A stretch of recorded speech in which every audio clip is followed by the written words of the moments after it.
Itinuturing si Emily Bronte bilang isa sa pinakamahalagang figura sa panitikan Ingles at kinikilala rin bilang isang nang-unggunang tinig sa pandaigdigang panitikan dahil sa kanyang nobelang Wuthering Heights.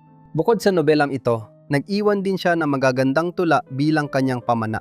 Ginugon niya ang kanyang buhay sa Haworth, Yorkshire at ipinanganak noong buwan ng Hulyo ng taong 1818. Ang kanyang ama ay si Reverend Patrick Bronte at ang kanyang ina ay si Maria Branwell Bronte. Si Emily ang ikalimang anak ng mag-asawa.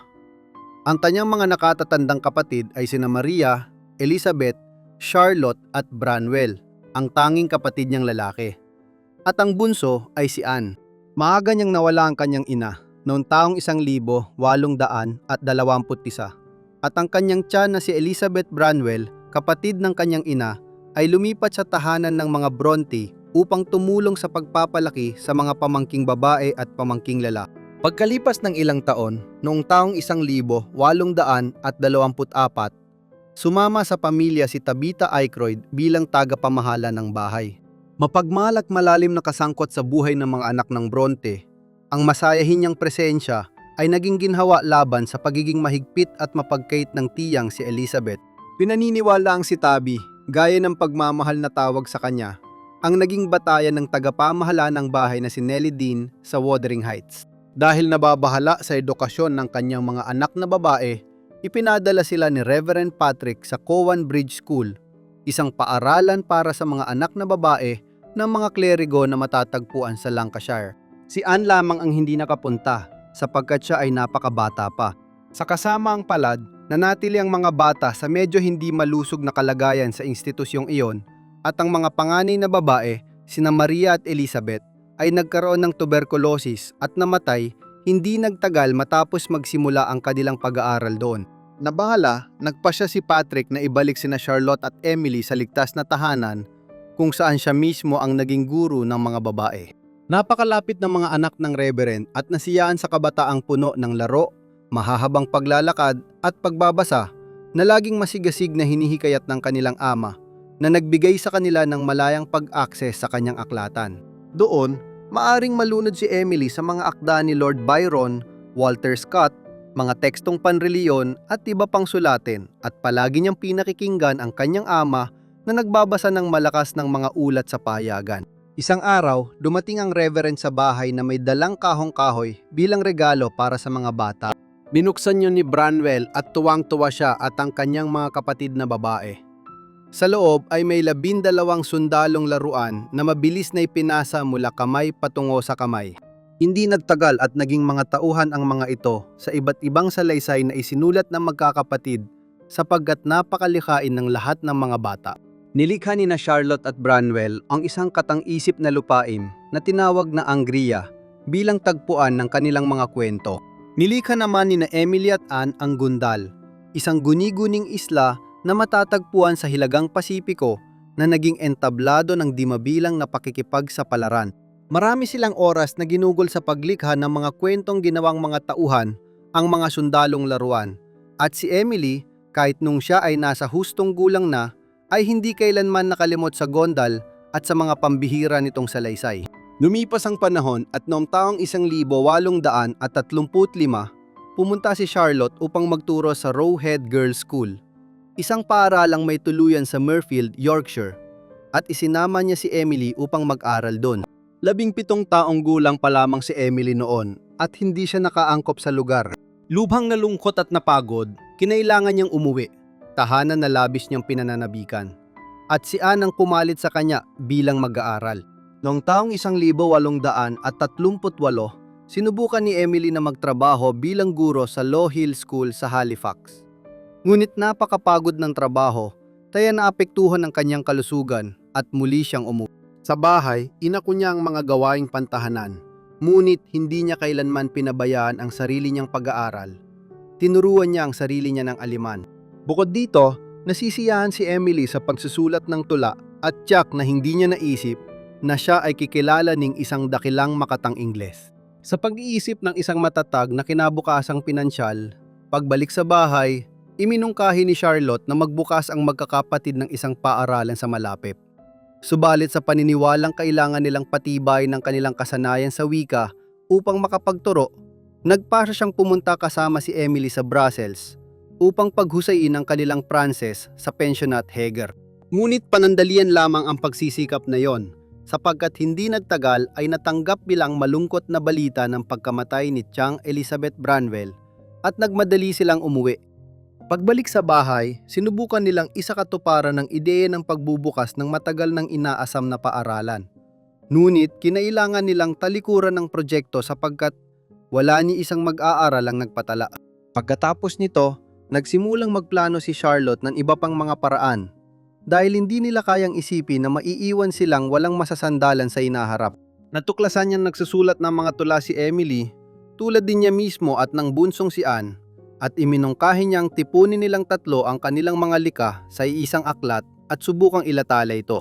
Hindi madali ang gawain at kinailangan ng magkakapatid na babae na pasarin ang lahat ng gastusin sa paglilimbag gamit ang pamana na iniwan ng kanilang yumaong tiya.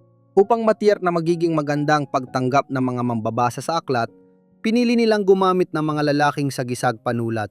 Inakala nilang makatutulong ito upang maiwasan ang pagkiling laban sa akda, sapagkat ang lipunan noon ay karaniwang patriarkal at ang kababaihan ay inilalayo sa anumang gawain o pagpapahayag na intelektual.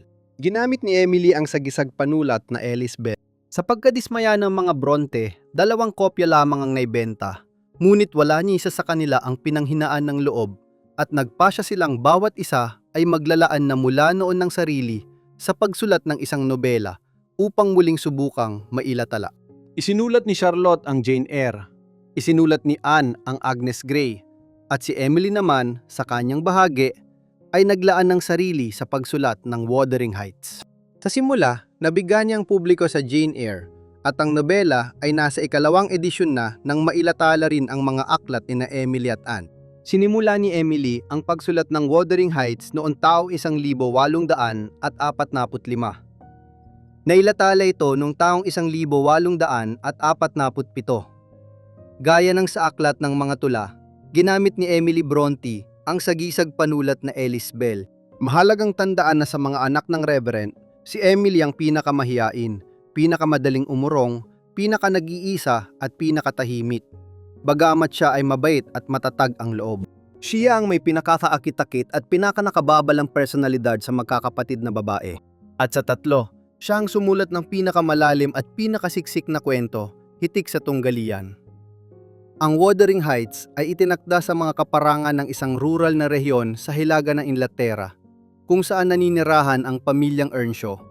Ang patriarka, sa pagbabalik mula sa isang paglalakbay, ay may dalang batang lalaki na natagpuan niyang pag-alagalang mag-isa sa Liverpool.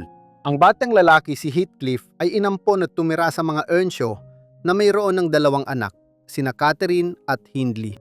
Si Cathy, gaya ng tawag sa dalaga, ay lumaking napakalapit kay Heathcliff at ang dalawa ay nauwi sa pag-iibigan. Gayunman, sa paniniwalang ang pagsasama kay Heathcliff ay hindi magiging mabuti sa pananalapi, pinakasalan ni Cathy si Edgar Linton na naninirahan malapit sa tahanan ng mga Earnshaw. Dahil sa pakiramdam na itinakwil siya ng kanyang minamahal, ang lahat ng malalakas sa damdamin ni Heathcliff para sa kanya ay naging pagnanais na maghiganti. Pagkahumaling, pagkiling, karahasan, pag-ibig at pot ay ilan sa mga aspektong tinatalakay sa kapanapanabik na kwentong ito. Mga temang itinuturing na matapang para sa panahong Victorian. Nayanig ang mga mambabasa ng panahong yon na hindi sanay sa ganong kasalimuot na mga bahagi at matitinding emosyon at itinuring pa itong immoral ng publiko ng mga nagbabasa. 1 taon matapos mailathala ang kanyang akda, kinaharap ni Emily at ng kanyang mga kapatid na babae ang malungkot na pagkawala ng kanilang kapatid na si Branwell. May kapansin-pansing talento siya sa panitikan at pagpipinta at taglay niya ang lahat ng katangiang kailangan ng isang bihasang alagad ng sining. Subalit namatay siya sa edad na 31 lamang dahil sa pag-abuso niya sa opyo at alak. 3 buwan lamang ang lumipas, namatay si Emily sa tuberculosis. Napakabata rin sa edad na 30 nang hindi man lamang naiisip na ang Wuthering Heights ay magiging isa sa pinakamarangal na klasiko ng pandaigdigang panitikan. Hindi kailanman nag-asawa si Emily Bronte at wala siyang naging anak. Bagamat ang pag-aasawa ang pamantayang panlipunan, at kadalasay ang tanging mitiin na itinuturing na angkop para sa kababaihan sa panahong Victorian, si Emily, gaya ng mga kapatid niyang sina Charlotte at Anne, ay nanatiling dalaga. Ang kanyang buhay ay namarkahan ng malalim na pag-iisa, na bahagyang bunga ng kanyang napakareserbadong likas at ng matitibay niyang ugnayang pampamilya, lalo na sa kanyang mga kapatid na babae at sa kanyang ama. Tabalintunan ang mismong buhay ni Emily na nabuhay sa labas ng inaasahang mga uwarang ng pag-aasawa at pagiging ina, ay nag-ambag sa lalim at tindi ng kanyang akda sapagkat itinawid niya ang kanyang mga pagmamasid at pagnanasa tungo sa kanyang walang kupas na panitikan.